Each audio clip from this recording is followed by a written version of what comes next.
Thank you very much for having me. Thank you for being here. It's really exciting. I love events that are both relatively local for me, but also with some people I know and people I hopefully get to see again and connect with in the future. So this is really exciting for me. So thank you. So last year I gave an off-record science briefing to a delegation of a global petrochemical company. This delegation included their head of sustainability. After our conversation, when I was talking with him to help, or this whole group to help understand some of these some of the science and the changes that I'm seeing, my friends, colleagues are seeing in the polar regions, how these are affecting our global systems. And he was, saying, making notes. And I asked him how he sleeps at night. He's the father of 2 young children, and he was telling me how proud he is of his children and what they're going to do when they get older. And he also was telling me that because it was off record, there was no media, there was no anything, that what does it mean to be a sustainability director for a global petrochemical company? So therefore, how does he sleep at night? So he gave me 2 answers. 1, he stays at work until his kids have gone to bed, so he doesn't need to see them in the evening. And 2, his hope is that his entire family dies in a crash before his kids are old enough to know what he does for a living. These are some of the people that are saving us. And we can't sit back and let them take the lead. So what does community action mean? Why is it important? At the last COP, the COP28 UN FCCC Council meeting, fossil fuel lobbyists outnumbered scientists about 6 to 1. It's a 400% increase in the year before, which itself was also an increase from the year before. So quick show of hands, how many of you are familiar with loss and damage? That concept? A handful of you. Okay, great. So this was something that at the UN level was established at COP27, so that was November of 2022. And the idea is that countries who are historically most responsible for global emissions, the wealthier nations, can pay for help for the less wealthy nations, less affluent nations who have been historically least responsible but the most affected, to sort of see if we can work on climate adaptations. It was passed then with the decisions to be made the following year. So the first year of Dubai conference last year, this was the hot topic. Are we going to pass loss and damage? Are we going to get these commitments? And there was a huge celebration when both of these happened. We got these commitments, isn't this amazing? Media was going bananas about it. So running the numbers, the entire sum of contributions globally from heads of state, from governments around the world, including our own, totaled 0.0006% of what those same countries had put into fossil fuel subsidies that year. For the United States, our contribution was 0.002% of our national defense budget. So, this gulf in action and talk. Last November, I was with Dr. Jane Goodall, and we were talking about this role of communities in the sphere where we have these international processes. And she was talking specifically about the deforestation and land habitat loss in places where she's done work in Africa and South America. And the story basically was that, have these traditionally colonial powers. They talk about how we're going to do the reforestation, how we're going to plant new trees, how we're going to develop this new environment, this new habitat, this new ecosystem that needs to come back. But that's not the people who made the difference. It's the people who lived there and looked around and said, this is my home, this is my community, these are my friends, these are my this is my family, and I need to do something about it. So now, across large swaths of these 2 continents, we can actually track those reforestation efforts by satellite. And those are reforestation efforts that are coming from community, spreading via community. And this is because these communities came together. And I like this example because it showed to me that you may be a small town, a community person, but we can all make that difference, and when we all come together, we can make the differences that are actually visible from space. I was supposed to show slides and I forgot. Picture from Dubai. So to me, the polar regions exemplify how interconnected we are globally, how much individual and community action can be consequential, both positively and also negatively. So my job right now is to convince you of that. first task is doing so with a bottle of Martinelli's sparkling cider. 750 milliliters. If I were to capture all of the ice melt from Greenland in a year, average year, how many of these could I fill per second? Per second? Per second. A million. Any other guesses? That's higher than that. Billion. Not quite a billion. 17 million of these I could fill per second of meltwater coming off of Greenland. So the Arctic overall is warming about 4 times faster than the rest of the planet's average. Where I do research, it's more like 7 times faster. And we've got some numbers that we're working on with some Russian colleagues where it's a little bit higher than that, but getting those numbers exactly, because I work with them, is truncated a bit. It's a little bit hard. But Greenland itself has, with our historical emissions, we've committed a minimum of 10 inches of sea level rise. That even if we were to stop all emissions yesterday, this 10 inches would still develop. The problem with this, of course, is that these aren't 10 inches spread universally around the world. In places like Greenland, where actually the ice loss, the mass loss from the island, is actually causing a little bit of land rebounding. So they're actually seeing sea level drop.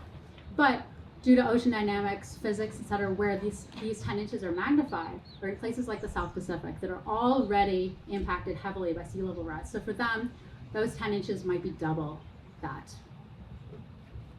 So by the end of the century, we're also looking at glacier loss, and there's glaciers in the polar regions, but there's also glaciers in many parts of the world.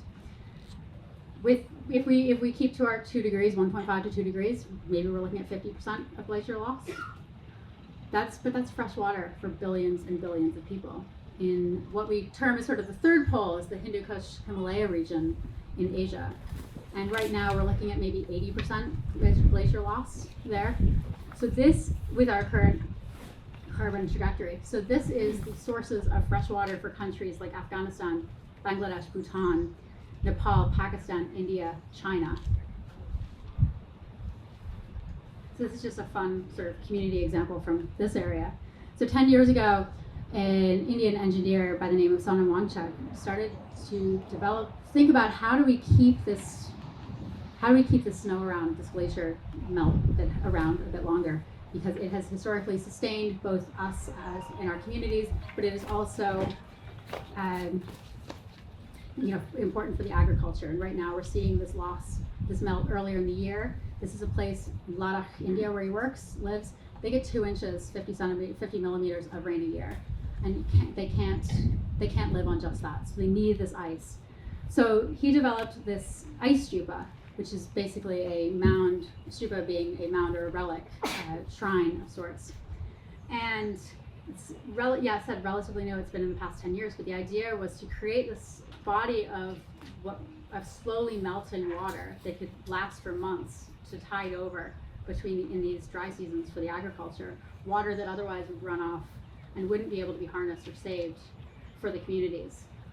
But the idea of this conical shape, so that it holds a lot of volume without a lot of surface area for the melt.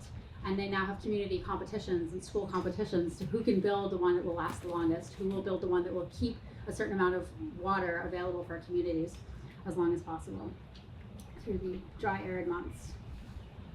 So I had a moment, it was about 2 years ago. I was sitting at about 80 degrees north on an ice floe, writing in my journal. I was collecting some, what I hoped would be ice samples from a frozen bay. 150 years ago, explorers in this area had actually been trapped in this very spot for two seasons because they were unable to get out because of the amount of ice. So when I went to go take samples of this ice that we wanted, I discovered it was liquid. So I had to write that journal entry 3 times because I was in tears, so emotional, crying so much that the ink just bled everywhere and I couldn't read it. But because not only was this water liquid, but it was also full of plastics, fishing line, bits of different things. I pulled out fishing tackle, I pulled out things from container ships that had passed by that gets into the ice and gets into these circulation systems. None of this was local. The nearest community was 1,000 kilometers away. And it gets in these global systems. So over the next month of this expedition, I started tracking what I found, where I found it. Again, finding ghost fishing tackle, finding things that have fallen off container ships, finding polyester fibers from our clothes that came up through washing machines, finding particulate matter, car exhaust, ship fuel, stuff, and figuring out that particulate matter can get to this region from a country, say China, in a matter of days to weeks by getting in these international sort of global conveyor belts systems of currents in the atmosphere and the water. Plastics in this part killing off 90% of a certain species of bird, either by strangulation or starvation. But it's not just the birds and the fish, of course.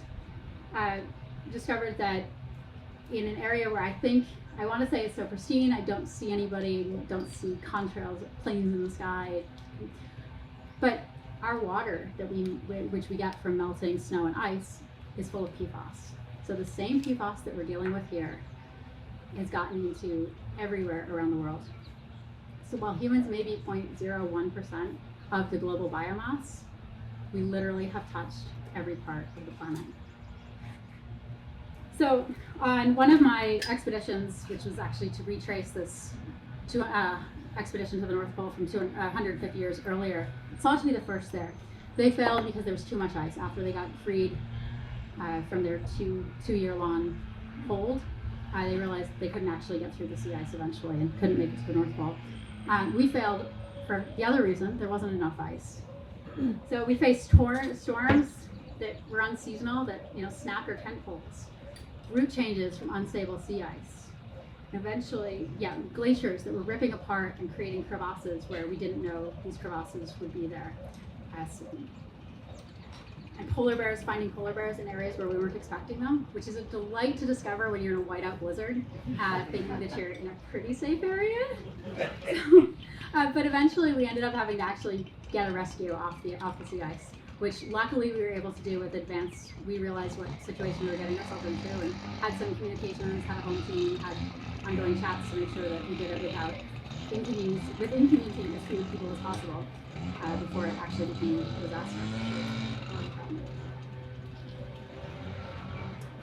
So there was some conversation earlier today about tipping points and these planetary boundaries. And many of our climate changes that we're seeing are really amplified in the Arctic due to several feedback loops. We have thawing permafrost, which is a potent source of methane, which when released and then trapped into the atmosphere can yield more warming and thaw. Areas of snow and ice reflect a high percentage of incoming solar radiation. So without them, reflect the high incoming solar radiation, so without them more heat is absorbed, creating more warming and creating these cycles. So just going back to there's a slide shown on tipping points, and I believe, Roberta, that you shared that, maybe? And 9 of those 16 you shared are in the polar regions. Of those 9, 5 are in the process of going past their thresholds now, 3 of which will have global impacts. So these impacts, certainly are not in the polar regions. We're looking at, for example, permafrost thaw. Permafrost thaw could be at an upper extreme, but showing inconsistently in models up to 40% of our remaining carbon budget. We don't calculate it in when we're talking about our global carbon budgets. So the World Meteorological Organization, we know about it, but it's not getting calculated. It's not getting calculated because it wasn't until recently that we knew how to actually calculate it reliably. And once we discovered that, we just have grandfathered it in that we don't do it. But this is, at a more conservative estimate, this is sort of making our plans for how much carbon we can emit with leaving out a country like the United States or China in our discussion. So one of my areas of current field work, and yes, if I were in Greenland right now, I would be looking at the extent of which this methane and some of these gases are coming through the ice, because we know it's happening, but we don't fully know the extent. We don't have the sensors for that yet. The loss of snow and ice around the world could exacerbate global warming 25 to 40% globally. So we're seeing some pretty big numbers. Just got a grant that I'm really excited about to look at the health impacts, and super nascent process right now. We had our kickoff meeting at 3 a.m. this morning, but we can show so far that we have direct health impacts around the world from some of these from some of this warming in the polar regions. So everything from cardiovascular to respiratory health to vector-borne diseases, heat stress, and our mental well-being are all directly impacted. So, in Maine, where we are here, the Gulf of Maine is warming. It's warming faster than nearly every other body in the water. Body in the world. Many reasons for this, but one is certainly the increased meltwater from Greenland and the weakening of the cold Labrador currents directly related to each other, which enabled the warmer Gulf Stream to encroach upon our shallow coast. Looking at ecosystems wide, thinking some of the issues that we're having here, the interaction between species. Our shrimp industry that's been closed for more than a decade after record warmth in 2012. Was it the heat that created a shrimp die-off, or was it the incoming long-fin squid that followed the heat and found new sources of food? One of the reasons, and sort of how do these all play together? One of the reasons that the Gulf of Maine has been so prolific as a marine ecosystem has been down to a particular crustacean, this tiny crustacean, subpolar copepod, the Calanus marcus, which is also jokingly known as the butterball of the sea, because it is full of these little lipids and fatty acids. But this is a base of the food chain for creatures from the basking shark to the right whale down to the herring and mackerel and little sand lance. And these smaller creatures, maybe not the basking shark and the right whale, but the other smaller creatures are eaten by bigger fish, and increasingly bigger fish, seals, lobsters, and eventually us. So, not to say that correlation equals causation, but when looking at this, we're seeing a direct loss of these because the waters here are too warm for these sort of fatty creatures. And where we're seeing them shift is also where we're seeing the lobster shift, the right whale patterns. So how do all of these sort of systems come together? What about, going back to the food, the fishy, fatty foods that fuel the Muirs and the puffins and the Arctic terns, all of which have been having some die-outs related to not getting enough nutrition. Maine has not just scientifically but culturally a long Arctic history, which certainly inspired me when I would try to play hooky from school and go to Bowdoin College to their Arctic Museum, or certainly picnics at Admiral Peary's summer house in Casco Bay. But our tidal coastline, if we were to extend it, would reach to the Arctic and then well beyond. We've certainly, for 10,000 years ago, we're having trade routes between people living here and those living in today's Labrador and Newfoundland areas. So, then just back a little bit, the Arctic, directly leads to sea level rise, which we're having here, the coastal erosion, our storm and precipitation patterns. We know the strength, how warming is affected from the jet stream and how that's relating to our global hurricane systems and storms or cyclones around the world. A very cold Arctic, for example, keeps the jet stream nice and stable, and because the stability comes from being sandwiched in a colder place on a warmer spot in the tropics, and when that differential is lessened, we're seeing wavier patterns that can lead to storms in places we wouldn't see them. The polar vortices that we've had in places like Texas, for example, where they suddenly get a cold snap. Stuck patterns where, last year when a lot of this the smoke from the Canadian wildfires was sitting over New York, and we were relatively free over here, but that was just because we were on the other side of this system that was stuck. And then just one thing that I think is really cool is, doing a little bit of dendrochronology in these regions. The polar regions are parts of the Earth where we don't have trees, really, or at least in the high regions. So this was a couple years ago, came across a series of logs, and we were out in the ice and wondering why we're coming across logs in the ice, and my initial thing was a shipwreck, but that was not the case. And you can see this one here has a little bit of a root system in it, and it turns out that this tree here, we could date and type it with bringing some samples back, grew in the Yukon Basin of Alaska during the Industrial Revolution. And we are finding trees that large spruce, pine, from all over the northern hemisphere that grew anytime within the last millennium, and they're getting into the circulation systems in the water and ending up in certain places. And we're able, by knowing where they end up, being able to type them and date them, we can figure out where they came from. We can retrace, we can sort of repackage some of these past historical climate systems, which is pretty kind of fun. And certainly, there are many reasons that I love this part of the world. I think one reason that I really like it is because it's really responsive. That can be both good and bad. You know, we have a sudden warming event, we see the effects here, literally. But it also responds really well to just a little bit more snow or a couple days of delayed melting that can have season-long positive impacts.